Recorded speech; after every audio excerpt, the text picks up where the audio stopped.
I greet you friends, and I'm glad to be together to talk about science and controversial mysteries. In today's episode we will talk about Erich von Däniken, the aliens near us.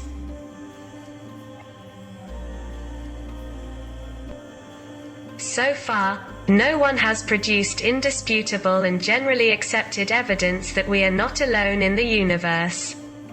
Therefore, believing or not believing in the existence of aliens is, in the end, a personal choice, which depends on the level of education, imagination and enthusiasm of each of us.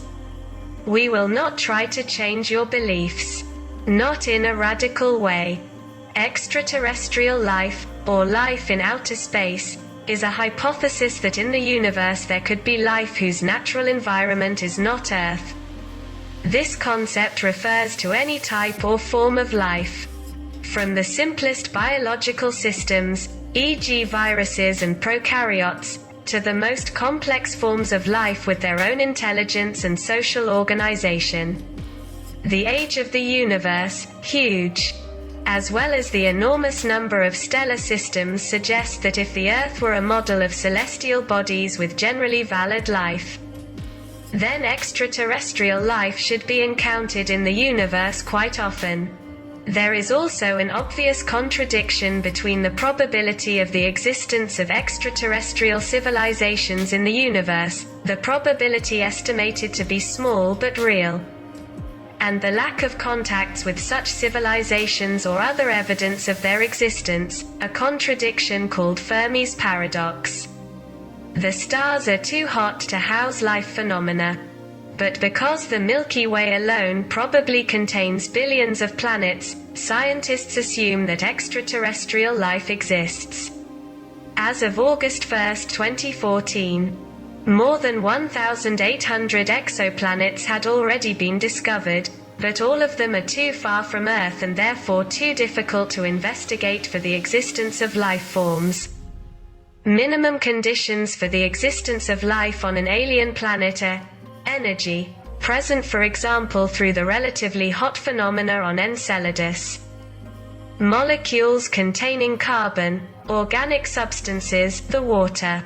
Many of the planets already discovered or suspected orbit a binary or multiple solar system. In these cases their trajectories are very complicated geometric curves, which approach and depart widely from the respective suns. That is why on these planets there are large variations in temperature, which practically exclude the existence of life. In other words, an additional condition is that the planet revolves around a single central star, as is the case with the Earth around the Sun. Within our solar system are known several celestial bodies that meet the minimum conditions necessary for the appearance of life. Enceladus, satellite of the planet Saturn; Mars, Europe, satellite of the planet Jupiter; Titan, satellite of the planet Saturn, 3, 4, 5, on November 26, 2011. The U.S. Space Agency NASA launched the Mars Science Laboratory, MSL, space mission to Mars, whose main purpose is to investigate in detail whether life exists or has existed there.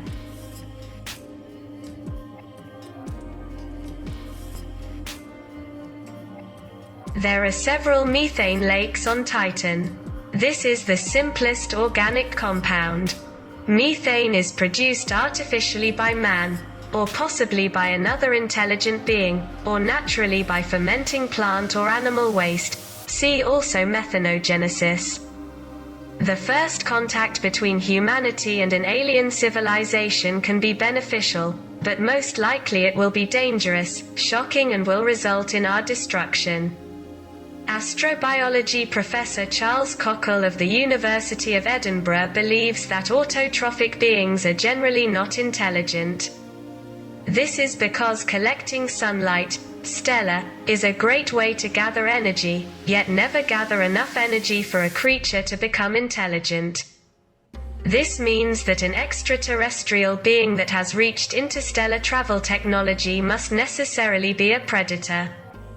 Only the consumption of other beings can provide the energy needed for a highly developed brain. Charles Cockle believes that it is not obligatory as a civilization. Just because it can travel through space, it should also be altruistic. Mankind, for example, has successfully placed spacecraft on the frozen Titan satellite. And yet we have wars and murders every day. Technological progress does not go hand in hand with altruism, and a supposed extraterrestrial civilization may be quite dangerous. Stephen Hawking agrees, believing that we should be afraid of aliens, who will probably come to Earth in search of resources and be put to our destruction. After the Mantle case, historian David Michael Jacobs concludes about the UFO phenomenon: they could be not only aliens, but also potentially hostile to us. Physicist Michio Kaku of City College in New York believes that Hollywood has washed people's brains with films in which extraterrestrial superior forces are defeated by the underdeveloped resistance of the Earth. A kind of titanic battle between David and Goliath. He thinks more than likely that some kind of fight will break out between Bambi and Godzilla. American astronomer Seth Shostak does not believe that these scenarios in the movies are plausible. There would be no point in an advanced civilization coming to Earth in search of resources or doing an unauthorized reproduction experiment. This is because space travel is expensive and requires a huge investment, and they would use very advanced robotic cars instead of coming themselves. The resources they would need and produce on their own or find closer to their mother planet. 9. Albert Harrison, Professor Emeritus of Psychology at the University of California, Davis, believed that a very advanced civilization could teach mankind things like a theory of all things in physics, how to use zero-point energy, or how to travel faster than light. 11. Even if an ancient and advanced extraterrestrial civilization wanted to help humanity, humans could have suffered a loss of identity and trust due to the technological and cultural development of extraterrestrial civilization. However, a friendly civilization can calibrate its contact with humanity so as to minimize unwanted consequences. Michael Agmashow suggests that a friendly and advanced extraterrestrial civilization may even avoid any contact with an emerging intelligent species, such as humanity, to ensure that a less advanced civilization can develop naturally at its own pace. 13. This being known as the zoo hypothesis. Physicists classify hypothetical extraterrestrial civilizations into 3 classes. Type 1. Extraterrestrial civilizations that would use all the energy resources of the planet on which they appeared. These civilizations, for example, exploit volcanoes and hurricanes. Type 2, which would use 10 billion times more energy than Type 1, by capturing it from the parent star. These civilizations exploit the stars. Type 3, which would use the energy of entire galaxies. On this scale, humanity has long remained of the zero type. That's why she can be instantly annihilated at the first contact, concludes Michio Kaku. Dmitry Medvedev acknowledged the existence of aliens at the end of a November 30, 2012 interview with Russian television channels. This happened when the microphones were turned off and an additional question was asked. Medvedev said that when handing over power to the Kremlin, along with the suitcase with nuclear codes, 2 secret files were handed over, one with information about extraterrestrial visits to Earth, information gathered by secret services that officially did not exist. Harry Truman sent a note, which can be found today at a museum in New Mexico, in which he referred to the crash of a possible aircraft of extraterrestrial origin. On September 21, 1987, at a meeting of the UN General Assembly, Ronald Reagan spoke in his speech about the threat of an alien invasion and that people should act together to defend themselves against possible aggression. For a start, we will be in the middle position of the skeptic. Even if there are no extraterrestrials, we can see that since the second half of the 20th century. Interest in extraterrestrial beings has almost become a social phenomenon, beyond the thousands of cases of third-degree encounters or UFO sightings. We have set in motion a real industry that makes the most of our desire to consume aliens. Thousands of books, SF movies and series, toys, advertisements, computer games, prints mean, in sociological translation, that aliens are true trade legends of the 20th century, and their image sells like hell. We fell in love with them, even if we denied their existence. Just as we fall in love with the characters in the books. Fictitious but nice things, some painfully deep, which make us dream beautifully, or have nightmares, and escape from reality. I, however, am not skeptical. I would have no choice. Along with thousands of lunatics, imposters or exalted people, I am part of the select club of those who, I think, have seen UFOs, and I am not ashamed to say that. I will not bore you with my story. It's classic, anyway. It was night. It was big and round and it was flying aimlessly. Same old shit. Sometime after my initial enthusiasm had passed, I tried to better analyze the event and came to the conclusion that that appearance had, at least in my case, coordinates similar to a mystical revelation. Something was shown to me and made me change my vision of the universe from the roots. I once read in a book The Confessions of an Initiate. He described the revelation as a deep night in which absolute darkness reigns.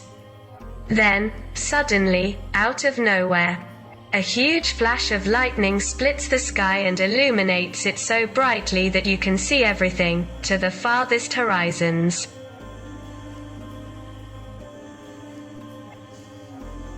Then, again, it gets dark, but you don't need light anymore, and now you can go anywhere, because you know all the roads. And while everyone else is blind and captive, like those in Plato's cave, you see, through a new sense, in darkness. Therefore, revelation is an individual, subjective act. To the happy few, then, I tried to find a generally valid, and accepted theory that would provide enough arguments to have a firm position on the issue. Why should we believe that aliens exist, rather than that they don't exist? I worked hard and found it difficult to find the answer, although it has been formulated for more than a century. Being an elementary law in physics and astronomy. Because the universe is infinite. And this means that somewhere in this infinity there must be other beings who guide their lives according to instincts and primary needs, like terrestrial animals and other intelligent beings, who are aware that there is a universe in which they live, like us. If such beings did not exist, then infinity would border somewhere, which is nonsense. This is the working hypothesis from which this article starts. X-Files, all about unidentified flying objects in the last 3 years. Speculation that UFOs were alien spacecraft has begun to be taken very seriously, even by the Vatican, which acknowledges their existence. After decades of rumors, conspiracy theories and official denials, the wave of secrecy seems to have finally begun to fall, and that we will soon find out the true nature of flying saucers. At least in the UK.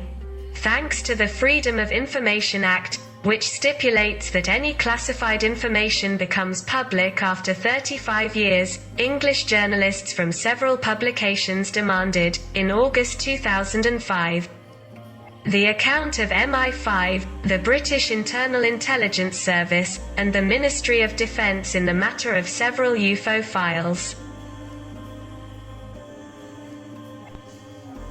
Beyond a lot of fake photos, false testimonies and unverifiable statements, journalists were drawn to the Northumberland Coast case, which contained a wealth of information about a huge UFO that was observed and photographed by numerous eyewitnesses. The UFO in question was a famous press topic, including in prestigious newspapers such as the Financial Times and Independent, both in May 1970, at its first appearance, and in July 1977, when it was observed for the second time. In the 1970s, the UK Ministry of Defence denied that it was a flying saucer, but in its 1970 case file it contained 4 confirmations. 3 from military radar and 1 from an airport radar. Civil. Recently, after making the file public, the institution issued a statement stating that, although it could not confirm whether or not the 1970 UFO was an alien ship, it was totally open-minded as to the possibility, the existence of extraterrestrial life. An elegant way of saying, yes, but we can't reveal more. Although the British ministry is not the first to take the existence of extraterrestrial life seriously, the governments of France, Belgium, Russia, Brazil, Mexico and Argentina have, on several occasions, taken positions on UFOs. It was still the first official confirmation that the flying saucers could be more than just fables. Confirmation comes amid a phenomenon of general enthusiasm, which peaked when 207 reputable academics and Patalama scientists wrote a UFO charter, published in most academic journals in the United States and Europe, in which it dismantled some arguments of the skeptics and give credit to the hypothesis that we are not alone in the universe. Testimonies of strange events that would take place in the air are not specific to the 20th century. Some ufologists, from UFOs in English, super enthusiasts, those who not only believe in the existence of UFOs, but also gather absolutely all the information in the field to research them, claim, for example, that the yellow wheels described in the Book of Ezekiel, an apocryphal biblical text, written 2,600 years ago, would obviously be flying saucers. However, it was not until February 25, 1942, that the general public was drawn to the phenomenon. On the morning of that day, an unidentified object appeared over Los Angeles, and the U.S. Army went on a 0th degree alert. And when it was located, the cannons fired no less than 1,400 projectiles at it. More than 2,000 eyewitnesses watched with their mouths watered as the object subjected to the shooting is not damn good and flies unhindered over the city, so that, after a few minutes, it rises above the clouds. Officials blamed military personnel on city radar for sounding the alarm. Less than 3 months had passed since the Pearl Harbor attack, and claimed, despite all the evidence, that there was no object, unidentified. In 1992, when ufologists and onlookers finally had access to the event file, a memorandum was unveiled to President Roosevelt, written by the radar commander, in which he testified that he had alerted 14 large unidentified flying objects. Planes, probably suddenly appeared near Los Angeles and one right in the city. Unlike the British, American officials had only a generous no comment on the matter. The Los Angeles Times had a series of more than 15 articles dedicated to the 1942 incident. Facts. 600 BC, the New Testament priest and prophet Ezekiel recounts in an apocryphal text a revelation in which wheel-shaped, luminous objects appear. His descriptions are strikingly similar to those reported by people who claim to have seen UFOs. 1561. In a medieval chronicle it is told how on April 14, at sunrise, several groups of unidentified flying objects, with cylindrical shapes, appear in Germany, in the sky of Nuremberg, and fight among themselves.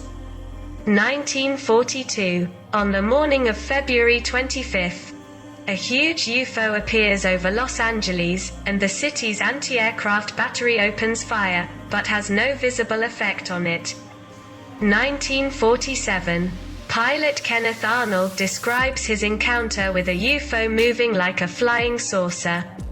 1947. A New Mexico farmer testifies that a UFO crashed near Roswell, and the American Army captured the wreckage and its occupants.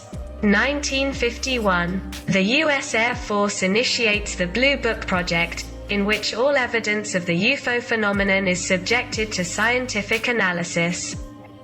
Researchers' skepticism led to the definitive closure of the project in 1969. 1952. George Adamski claims to have had a third-degree encounter with an alien from Venus, who was very worried, sick, about the Earth's nuclear projects. 1968. The leader of the Blue Book, the physicist Edward Condon, publishes a report inviting all scientists to abandon research into the UFO phenomenon, as flying saucers are fables. 1969. Apollo 11 arrives on the Moon, and many ufologists believe that American astronauts met there with aliens. The commander of the mission, Neil Armstrong, categorically denies this information, instead confessing that he also saw a UFO, but on another occasion. 1980. Several UFOs are reported over Rendlesham Forest in the UK. No one disputes this case, as eyewitnesses were soldiers from 2 NATO bases near the forest. In addition, the objects were recorded on radar. 1984. Artistic and documentary filmmaker Jamie Shandera, a UFO enthusiast, receives from an anonymous archive photos showing U.S. President Dwight Eisenhower with the mysterious Majestic 12 group. 1987. Throughout the year, a veritable flood of UFOs looms over the Gulf of Breeze in Florida, USA. The region is then named the UFO World Capital.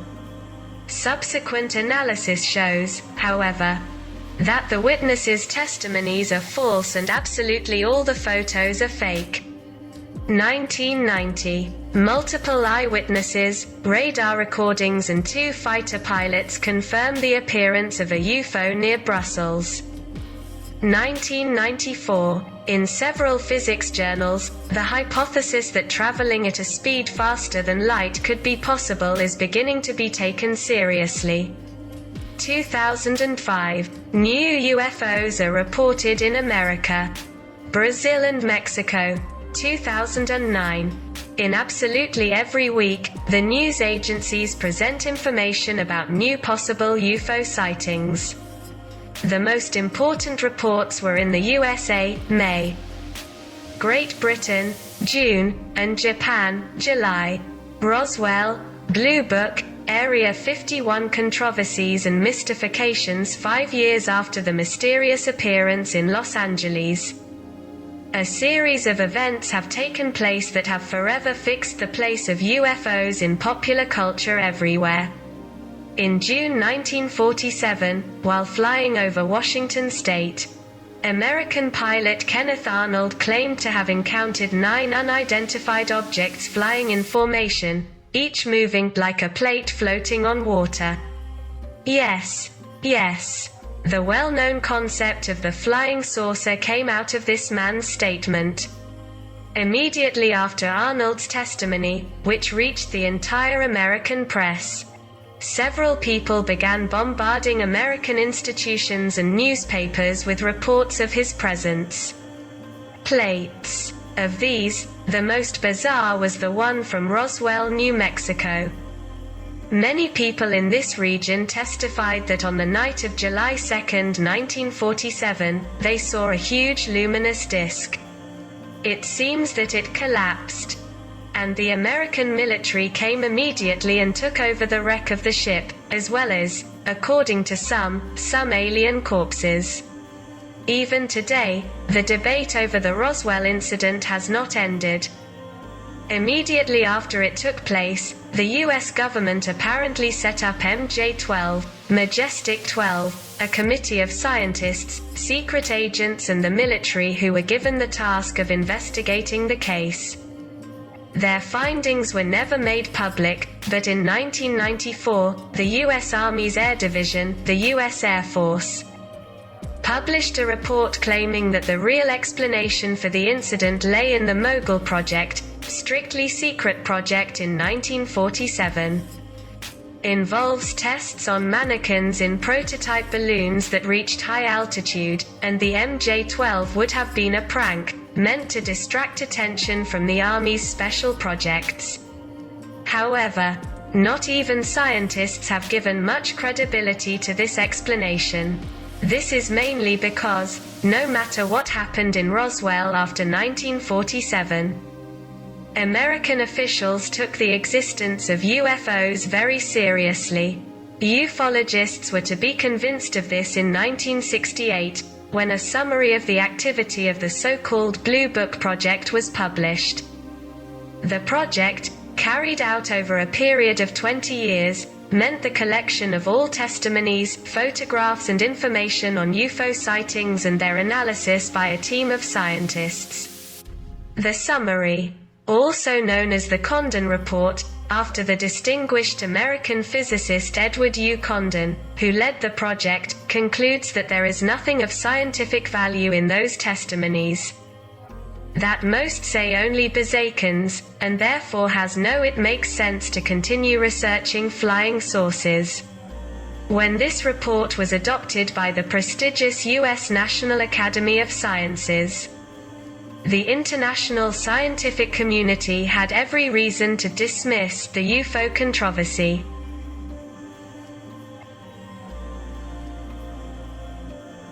Until recently, this was the attitude of most scientists, despite thousands of annual reports of other famous cases, such as the one on August 27, 1980, in Rendlesham Forest, UK, and the mysteries in which it lies. The American military base Air Force Flight Test Center Detachment 3, better known as Area 51. The attitude of researchers has become more nuanced with the discoveries of contemporary astronomy. More precisely when telescopes, especially Hubble, began to reveal the complexity of the universe we live in. Academics have begun to think that intelligent life could exist on one of the billions of solar systems. But, most likely, intelligent aliens are thousands of light years from Earth. And therefore it would be impossible for them to visit us, unless they had some FTL, faster than, means of transportation. Light, faster than the speed of light. Where are the aliens? Several recent astronomical studies show that all solar systems on which there may be conditions for the appearance of life, in addition to being at great distances from Earth, are at least 1 billion years older than our system. Which gives credence to the hypothesis that if there were aliens in those solar systems, then they would certainly be much more developed than humans. Therefore, he could use the FTL journey, a journey that, contrary to common belief, does not account for the known laws of physics. Einstein's general theory of relativity provides some clues to the FTL journey, and since the mid-1990s, the problem of a speed higher than that of light has been the subject of very serious research. These researches are based on the phenomenon of deformation, creator of space and time, where the usual concept of distance no longer applies. Skeptics and those who do not believe in the existence of aliens say that deformation involves huge amounts of exotic energy, which no one knows how to produce. However, modern astronomy stipulates that this energy is the primary engine of the expansion of the universe and that, therefore, it is based on some natural laws that can be learned, even if earthly physicists have not yet been able to discover them. The same cannot be said of alien physicists. Also, most of those who deny the UFO phenomenon say that for most cases, real explanations can be found. And the few occurrences that are not justified in any way are equivalent to crimes that remain unsolved by the police, which does not mean that there was no criminal. But on closer inspection of the Condon report, we can see that for about a third of the UFO sightings reported in the United States, those in the Blue Book found no explanation. At the same time, taking the risk of being ridiculed by the public, several people with heads in their seats, civilian pilots, officers, police, teachers and even priests, who, apparently, have no obvious reason to lie, year after year, continues to report UFO sightings. In addition, those cases in which the witness of the apparition is a considerable group of people, not a single person, have begun to multiply. For example, the most famous European case, on March 30, 1990. Belgian police were assaulted by hundreds of phones announcing that a triangle-shaped UFO was above the village of Wavre, south of Brussels. A nearby radar confirmed the existence of the unidentified object, at an altitude of 3,000 meters. The Belgian army sent 2 F-16 fighter jets to intercept him. And the UFO also appeared on their radars. Obviously, the moment the planes approached him, the object took flight and was taken away. As I said at the beginning, no one has found indisputable and generally accepted evidence that we are not alone in the universe. After all, UFOs are unidentified flying objects, not necessarily extraterrestrial flying objects.